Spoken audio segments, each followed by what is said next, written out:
رات کے 2 بج رہے تھے۔ حویلی میں ہر طرف سناٹا چھایا ہوا تھا۔ پلوشا نے کانپتے ہاتھوں سے چائے کی ٹرے تھامی اور حاتم کے کمرے کے دروازے پر دستک دی۔ اندر سے کوئی جواب نہ آنے پر اس نے دھیرے سے دروازہ کھولا تو کمرے میں مدھم روشنی پھیلی ہوئی تھی۔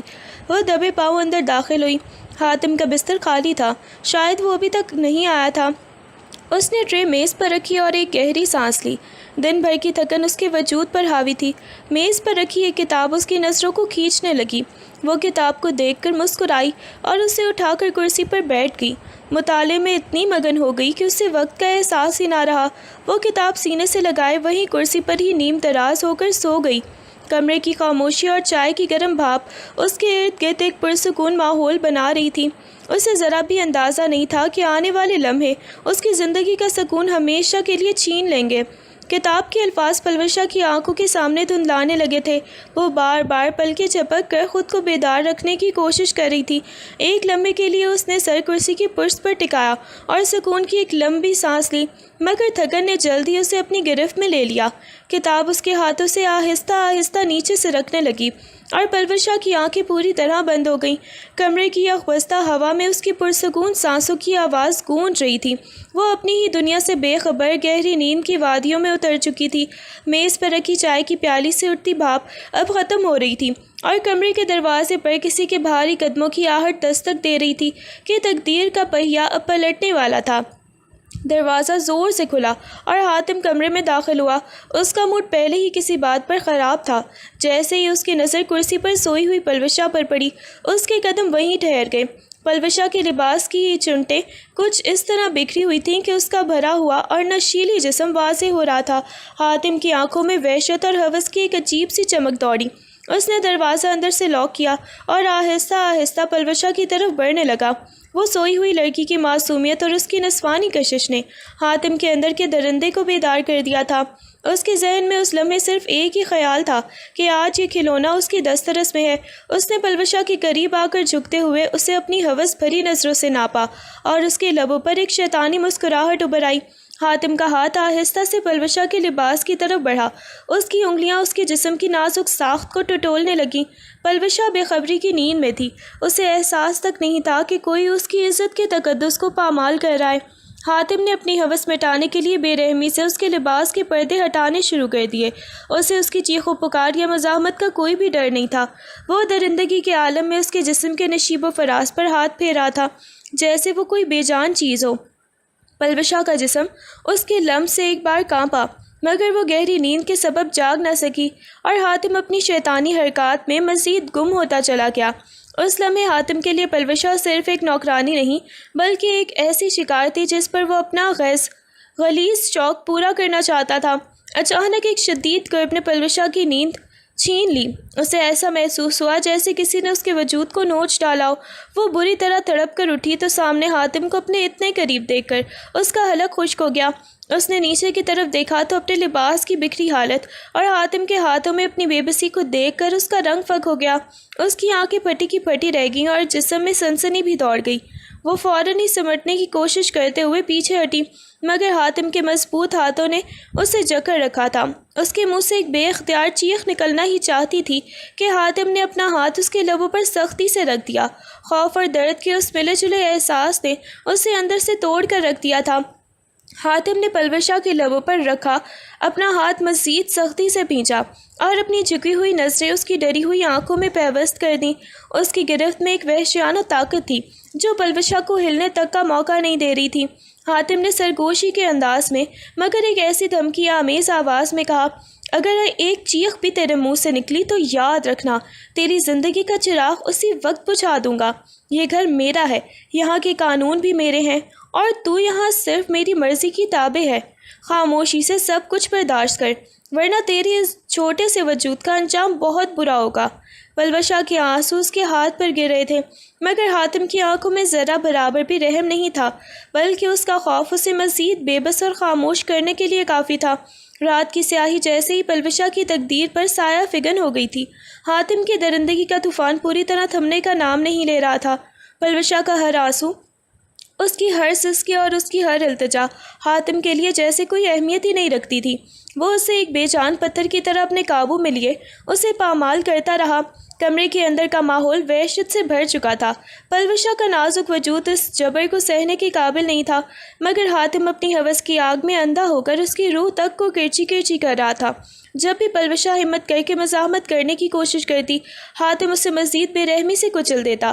وہ رات پلوشا کی زندگی کی سب سے طویل اور اذیت ناک رات بن کر گزری، جس نے اس کے معصوم خوابوں کو ہمیشہ کے لیے راکھ کر دیا تھا۔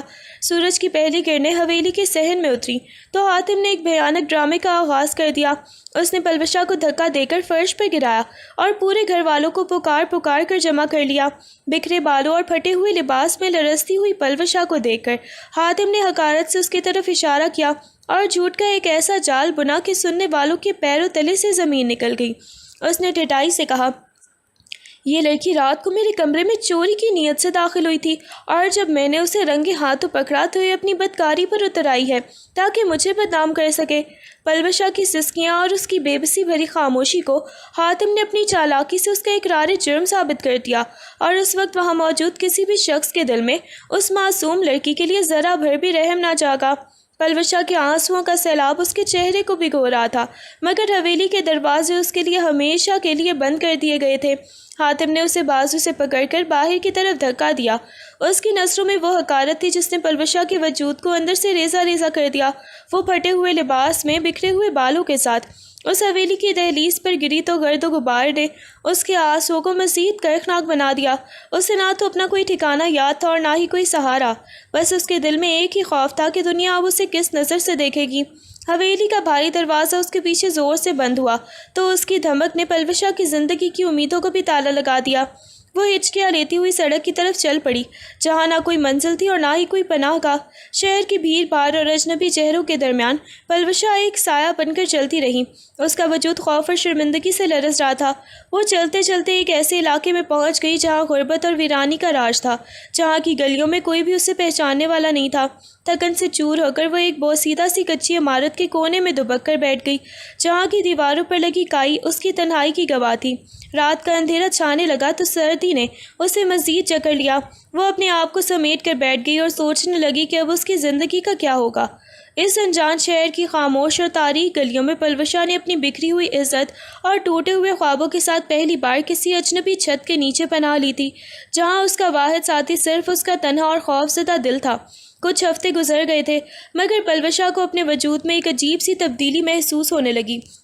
صبح اٹھتے ہی اسے شدید متلی اور کمزوری کا احساس ہوتا، جو اسے اپنی زندگی کی ہولناک رات کی یاد دلاتا۔ ایک دن جب وہ پانی کا گھونٹ بھرنے لگی تو اسے اپنے پیٹ میں ایک ہلکی سی جنبش محسوس ہوئی، جیسے کوئی ننھی سی جان وہاں پل رہی ہو۔ اس کے ہاتھ کانپنے لگے اور وہ دیوار کا سہارا لے کر بیٹھ گئی۔ اسے اچانک سب کچھ سمجھ آ گیا۔ اس کے اندر کی ایک نئی زندگی پنپ رہی تھی، اس رات کی نشانی جس نے اس کی دنیا ہی برباد کر دی تھی۔ وہ اپنے پیٹ پر ہاتھ رکھ کر پھوٹ پھوٹ کر رونے لگی۔ یہ احساس اسے اس کی زندگی کا سب سے بڑا عذاب اور کسی حد تک ایک انوکھی امید بھی لگ رہا تھا، کیونکہ اب وہ دنیا میں تنہا نہیں تھی۔ پلوشا نے آنکھوں سے بہتے ہوئے آنسو پوچھے اور ہمت کر کے کھڑی ہو گئی۔ اب اس کے پاس رونے کا وقت نہیں تھا، کیونکہ اس کے اندر پلنے والی زندگی کا بوجھ اب اس کے کندھوں پر تھا۔ وہ پاس ہی واقع ایک چھوٹے سے کارخانے میں گئی اور مزدوروں کے لیے منت سماجت کرنے لگی۔ اس نے خود سے کہا، پلوشا اب تو مرنا نہیں جینا ہے، اپنے اس بچے کے لیے جسے یہ دنیا ابھی پہچانتی بھی نہیں۔ مالک نے اسے کام پر رکھ لیا، حالانکہ اس کی حالت پر شک تھا اسے، مگر پلوشا کی آنکھوں میں لکھی بھوک اور مجبوری نے اسے پگھلا دیا۔ وہ دن بھر کپڑے سینے اور پیکنگ کرنے کا کام کرتی، لوگ اسے طنزیہ نظروں سے دیکھتے اور اس کے بارے میں چہمگویاں کرتے کہ نہ جانے کہاں سے آئی ہے اور اکیلی عورت کیا کر رہی ہے۔ پلوشا خاموشی سے سب سنتی اور اپنے پیٹ پر ہاتھ رکھ کر اسے تسلی دیتی، مت گھبرا میرے بچے، میں تجھے بھوکا نہیں مرنے دوں گی، ہم اپنی نئی دنیا خود بنائیں گے۔ اس نے اپنی چھوٹی سی چوپڑی کو صاف ستھرا کیا، خود سوکھے ٹکڑے کاٹے اور تاکہ بچے کے لیے کچھ بچا سکے۔ وہ مشکلات کی چکی میں پس رہی تھی، مگر اس کی جدوجہد میں اب ایک الگ ہی شدت تھی، کیونکہ اب وہ صرف اپنی عزت بچانے کے لیے نہیں بلکہ کسی کی زندگی کو سنبھالنے کے لیے لڑ رہی تھی۔